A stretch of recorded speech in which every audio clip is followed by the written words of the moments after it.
Assalamualaikum warahmatullahi wabarakatuh. Nama saya Nurfia Amalina dari kelas 11 IPA 1 akan menjelaskan tentang biografi dan ide pembaruan dari Soekarti.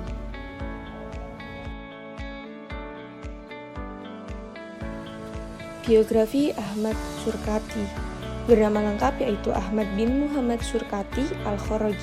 Tempat lahir di Utfu Jaria, Arkudangula, Sudan tahun 1875. Nama orang tuanya yaitu Muhammad. Pendidikannya yaitu belajar di Masjid Al-Qaulid, Ma'had Syarqinawi di Madinah dan di Mekah. Gelarnya Al-Allamah.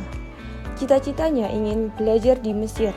Wafat pada hari Kamis tanggal 6 September 1943. Usaha-usaha yang dilakukan Syekh Ahmad Soekarti dalam perkembangan Islam ada 3, yaitu dalam bidang pendidikan, bidang sosial, dan bidang keagamaan. Dalam bidang pendidikan, Syekh Ahmad Soekarti adalah seseorang yang sangat peduli dengan pendidikan. Umat Islam akan jauh tertinggal dengan kehidupan yang semakin maju jika umat Islam tidak berpendidikan. Karena kecintaannya dengan pendidikan dan niat tulusnya untuk memajukan pendidikan, Syekh Ahmad Soekarti sangat senang ketika disuruh mengajar di Indonesia. Usaha Syekh Ahmad Soekarti dapat dilihat dari banyaknya pemikiran yang dicurahkan untuk memajukan pendidikan, terutama dalam tubuh al-irsyad. Misalnya, ia menyarankan kesatuan kurikulum dan silabus, penyusunan buku pelajaran, perpustakaan bagi guru dan mufti, struktur organisasi pendidikan, serta pengajaran ilmu terapan yang akan jadi bekal bagi murid-murid agar mudah memperoleh pekerjaan. Semua pemikiran-pemikiran Syekh Ahmad Soekarti dapat diketahui melalui karya-karyanya. Program khusus Syekh Ahmad Soekarti yang berusaha menghasilkan alumni irsyadi yang pada saatnya meratakan jalan untuk mewujudkan kecenderungan mengarah pada tercapainya program Muhammad Abduh lainnya, yakni perumusan kembali ajaran Islam sehubungan dengan pemikiran modern. Di sisi lain juga mencoba mengarahkan umat Islam untuk menuntut pengetahuan yang mendasari kemajuan dan kemuliaan duniawi, hingga tak menjadi noda pada wajah Islam yang jernih.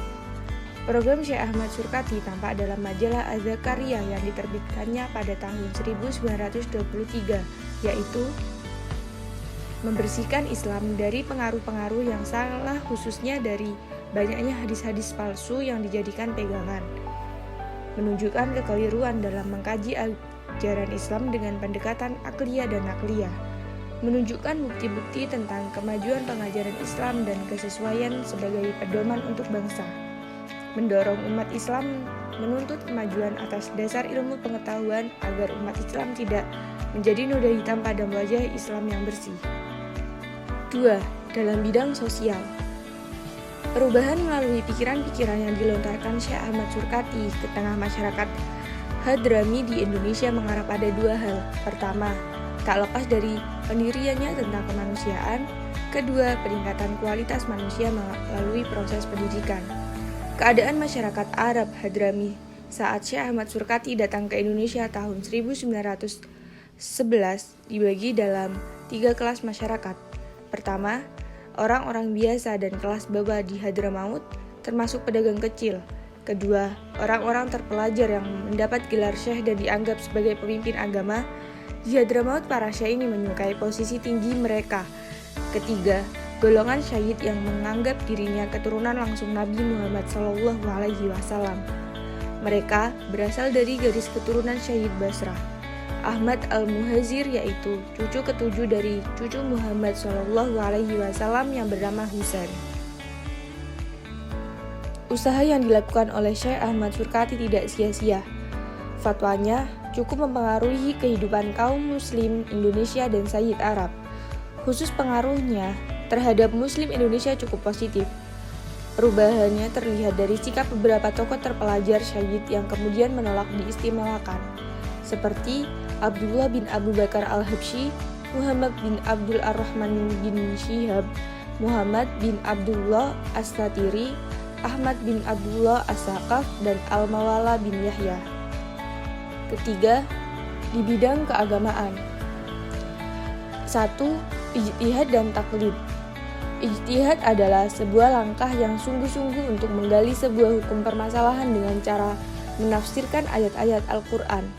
Menurut Ahmad Soekarti, ijtihad sangat penting kedudukannya dalam hukum Islam. Sedangkan taklid adalah percaya begitu saja kepada ajaran yang diberikan oleh orang yang dapat dipercaya tanpa mengetahui dan tanpa ada usaha untuk mempelajarinya. Taklid cenderung membuat umat Islam tidak mau berpikir. Inilah yang menyebabkan kemunduran dalam dunia Islam. Yang kedua, sunnah dan bid'ah.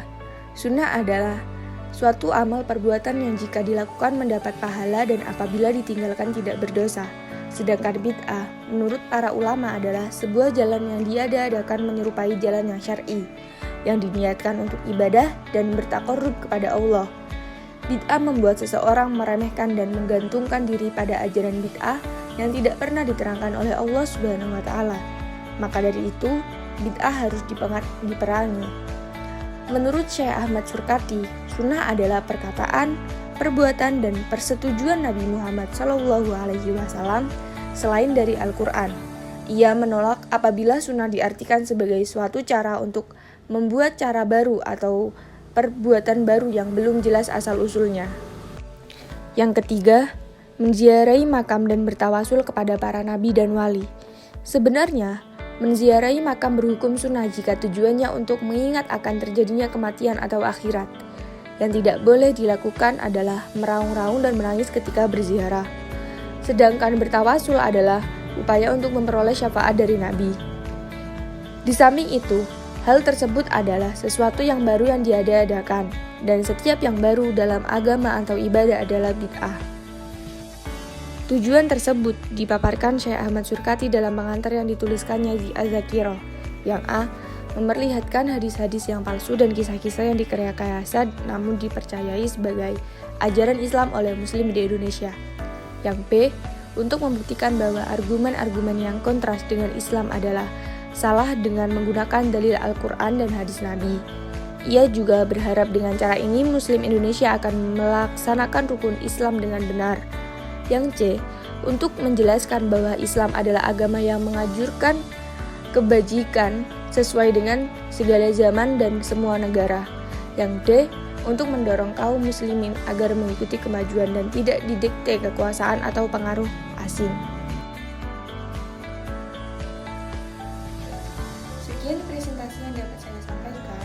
Untuk penjelasan lebih jelas, jangan lupa klik link di bawah ini. See you next time. Wassalamualaikum warahmatullahi wabarakatuh.